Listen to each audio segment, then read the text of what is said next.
बिस्मिल्लाह वसल्लल्लाहु अला मुहम्मद व आलि मुहम्मद। मोहतरम नाज़रीन, मैं doctor Mazhar Hussain Tarar, paediatrician Tarar hospital Mandi Bahauddin आपकी खिदमत में हाज़िर हूँ। बच्चों की हेल्थ एजुकेशन का जो सिलसिला हमने शुरू किया है वो जारी है। उस सिलसिले में आज नहायत ही अहम टॉपिक पे हम गुफ्तगू करेंगे। वो है कि बच्चे में जो सर की चोट होती है उसकी आपने केयर कैसे करनी है। बेसिकली इसकी डेफिनेशन या तारीफ की होती है, यानी कि जो सर को कोई चोट लगे उसको हेड इंजरी कहते हैं। तो इसमें हेड इंजरी में जो सर की चोट है उसमें आपकी तीन जगहों पे चोट हो सकती है। एक तो ये है, तो जो आपकी स्कैल्प है, यानी जो हड्डी के ऊपर जो जिल्द और उसकी जो तह होती है उसको स्कैल्प बोलते हैं। उसकी जो इंजरी होती है उसको स्कैल्प इंजरी कहते हैं। उसके बाद नीचे हड्डी की इंजरी हो सकती है जिसमें फ्रैक्चर वगैरह हो सकता है। और तीसरी अंदर जो दिमाग या ब्रेन की इंजरी हो सकती है।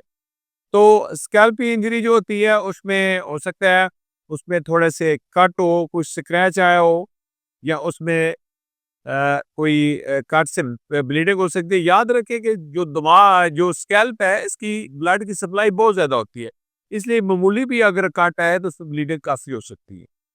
इसके अलावा जो है उसके ऊपर जिसका सर की गिल्द है उसके ऊपर गोले बन सकते हैं, जैसे नील बन सकते हैं, ब्रूज बन सकता है।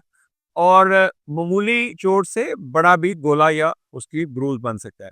अगर फोरहेड पे इंजरी है तो कई दफ़ा आपकी 2-3 दिन बाद आंखें जो है आंखें ब्लैक हो सकती है, जिसको सुर्ख और ब्लैक हो सकती है, और आंखों की स्वेलिंग हो सकती है जिसको ब्लैक आई भी कहते हैं। और ये तकरीबन चोट के 1 से 3 दिन बाद बनती है, क्योंकि जो ग्रेविटी के ज़रिए ब्लड है ऊपर से वो नीचे आता है।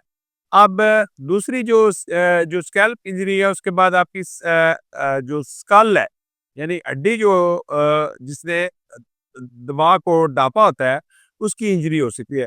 वो कम होता है, 1 से 2% बच्चों में हेड इंजरी में फ्रैक्चर होते हैं। और जो उसकी अलामत है, फ्रैक्चर की अलामत जो होती है वो हेडेक, यानी सर में दर्द हो सकता है। आम तौर पे ज़्यादातर इवन फ्रैक्चर भी हो तो उसके साथ ज़्यादातर केसेस में ब्रेन की अंदरूनी चोट नहीं होती।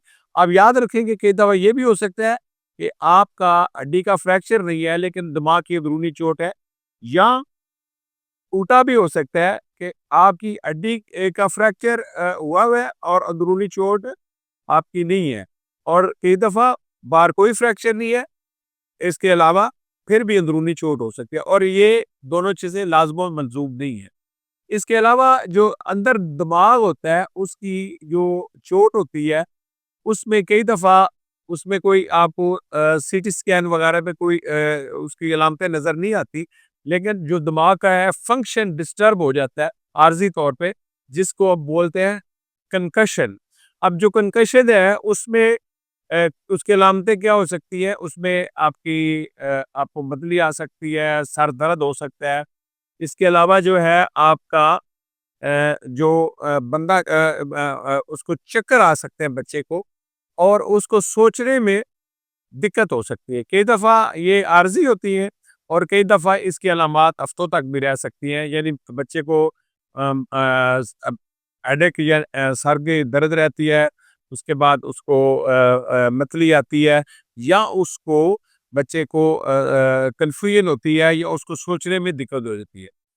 ब्रेन की कोई भी इंजरी हो तो वो अंदरूनी इंजरी जो है उसकी सूरत में आपको डॉक्टर को दिखाना चाहिए। अब ब्रेन की इंजरी हमने बताया कि कम होती है, लेकिन उसमें अलामात क्या होती है ब्रेन की इंजरी की? अलामात ये हो सकती है कि आपका जो बच्चा है उसको आपको जगाना मुश्किल हो रहा है, या जागता तो है लेकिन फिर वो सो जाता है, जल्दी सो जाता है, या फिर ये है कि वो उसको डीप कामा है, यानी शदीद बेहोशी है।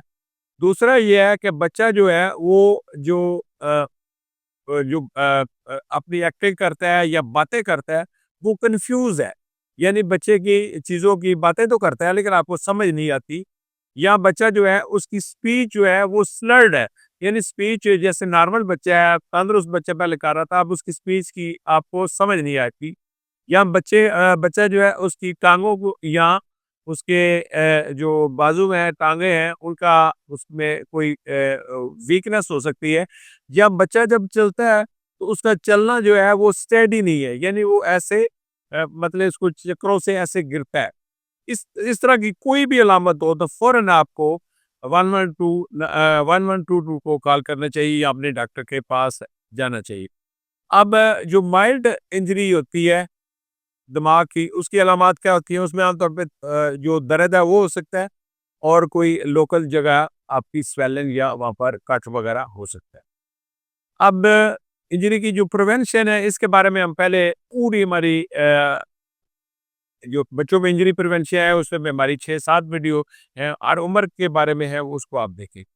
अब इसकी आपने केयर कैसे कर रही है? केयर ये है, एक तो वुंड केयर है, अगर कोई ज़ख्म है, अगर ज़ख्म आपका है उसपे मामूली ज़ख्म है तो आप उस क्रैप उसके ऊपर एक खराश आई है या उसके ऊपर मामूली सा काटा है तो आप उसको पानी से धो के नीम गर्म पानी से सोप और वाटर से धो सकते हैं। और अगर ब्लीडिंग आपकी हो रही है तो ब्लीडिंग के ऊपर आप डायरेक्ट प्रेशर रखें, उसमें आप साफ कपड़ा ले सकते हैं या कोई गाज पीस लेके 10 मिनट तक आप दबाएंगे तो उसकी ब्लीडिंग रुक जाएगी। दूसरा ये है कि अगर कोई जिस्म दिमाग में ये जो आपके सर पे कुछ स्वेलिंग बन गई है, यानी कोई रोड़ा जैसे ब्रूज बन गया है, नील बन गया है या स्वेलिंग है, तो उसमें आप कोल्ड पैक या कोल्ड पैक होते हैं या बर्फ के जो आइस पैक होते हैं, उसको कपड़े के अंदर लपेट के तो उस पे उसकी टकोर करें। ये टकोर जो है आप तकरीबन उसको आपने 20 मिनट तक करनी है और इसको 1 घंटे के बाद रिपीट भी कर सकते हैं। अब आपने अगर आपके बच्चे को चोट लगी है तो उसको उसके रवैये को आपने देखना है।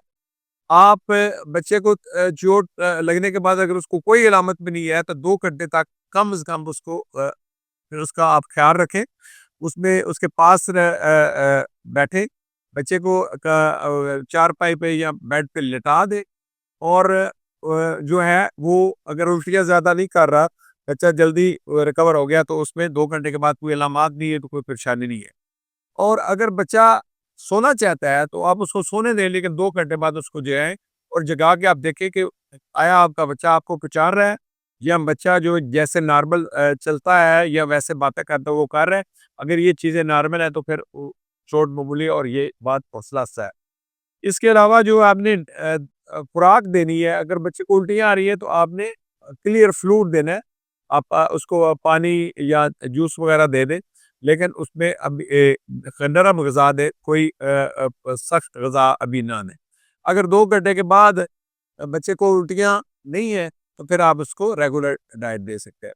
इसके अलावा आप जो पेन की मेडिसिन है, पेन की मेडिसिन क्या होती है, उसको आप पैरासिटामोल दे सकते हैं या आप इबुप्रोफेन दे सकते हैं। अगर बच्चा उल्टियाँ कर रहा है, तो आपने कम से कम देखना है कि अगर 2 घंटे तक बच्चे ने उल्टी नहीं की, तो फिर आपने उसको आपने ब्रूफन या पैरासिटामोल देनी है। और एक बात याद रखें कि कभी भी बच्चे को डिस्प्रिन वगैरह ना दें, क्योंकि अगर डिस्प्रिन या एस्पिरिन देंगे, तो बच्चे में ब्लीडिंग को ज़्यादा कर सकती है। अब जिस दिन बच्चे को चोट लगी है, उस दिन आपने नाइट पे क्या करना है, कम से कम 1 नाइट बच्चे के पास आपने सोना है, उसी कमरे में आपने सोना है और बच्चे को आपने नाइट में 1 आधी दफ़ा जगा के देखना है कि बच्चा जो है उसकी पहचान सही है, वो बातें सही कर रहा है, वो उसका चलना-फिरना सही है। तो अगर ये सारी चीज़ें सही है तो आप उसके बाद बच्चे को आप सोने के लिए इजाज़त दे दें। फिर आप अगर ये 24 आवर तक ठीक रहता है तो अगली नाइट आप इस तरह आपको जागने की ज़रूरत नहीं है। अब हम हमारी तो एक्सपेक्टेशन क्या होती है? आम तौर पे जैसे मैंने बताया है, ज़्यादातर जो इंजरी होती है, सर की मामूली होती है और अगर मामूली इंजरी है तो जो जिस जगह पे चोट लगी है, उसपे हेडेक मामूली है और 2-3 दिन में ठीक हो जाएगा। और लेकिन जो कई दफ़ा जो स्वेलिंग होती है या गोला जो बनता है, वो आपका 1 हफ्ता भी या ज़्यादा टाइम भी उसको ठीक होने में लग सकता है। अब आपने अपने डॉक्टर को कब कॉल करना है, ये याद रखें। अगर बच्चे को दर्द शदीद है या बच्चा रोई जा रहा है, मुसलसल चुप नहीं कर रहा या बच्चा 2 या 2 से ज़्यादा उसने उल्टियाँ की हैं या बच्चा जो है उसको जगाना मुश्किल हो रहा है या आप जगाते हैं जल्दी सो जाता है या बच्चा बेहोश है, या बच्चे की बातें कन्फ्यूज है, या बच्चे की जो बातचीत करता है वो स्लर्ड है, या बच्चा जो है आपको लगता है कि उसको पहले से उसकी कंडीशन वर्सन हो गई है, या आप सोचते हैं कि बच्चे को लाजमी दिखाना चाहिए, तो इन कंडीशन में आपने अपने डॉक्टर को दिखाना है। उम्मीद है मैंने जो बातें की हैं आपको उनकी समझ आई होगी, और जो भी बच्चे की आपकी हेड इंजरी होगी उसको आपको मैनेज करने में आपको आसानी होगी। आपसे हमेशा मेरी इल्तमास रहती है कि ये हमारा जो चैनल है प्योर एक एजुकेशनल एक्टिविटी होती है, तो इसको आपने देखना है, दूसरे लोगों को फॉरवर्ड करना है और इस चैनल को सब्सक्राइब करना है। शुक्रिया।